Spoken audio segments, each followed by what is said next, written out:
பாதிப்புகள் ஏற்படுத்திவிடும் என விஞ்ஞானிகள் அறிவித்துள்ளனர்.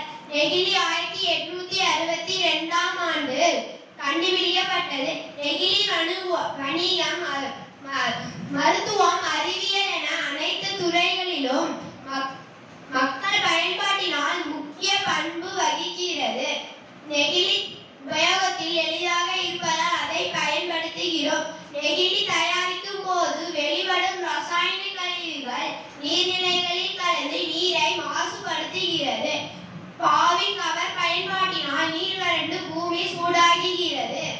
அதற்காக நாம் செய்ய வேண்டியவை: தரமான துணிப்பையை பயன்படுத்தலாம். நெகிழி அடைத்த குடிநீர் உணவுப் பொருட்களை தவிர்க்க வேண்டும். வீடுகளில் பிளாஸ்டிக் பொருட்களை தவிர்க்க வேண்டும். நெகிழி மக்குவதற்கு பல ஆண்டு ஆவதால் நம் நிலத்திற்கும் நம் சம்பந்திகளுக்கும் வளம் சேர்ப்பதற்கு நெகிழியை தவிர்க்க வேண்டும்.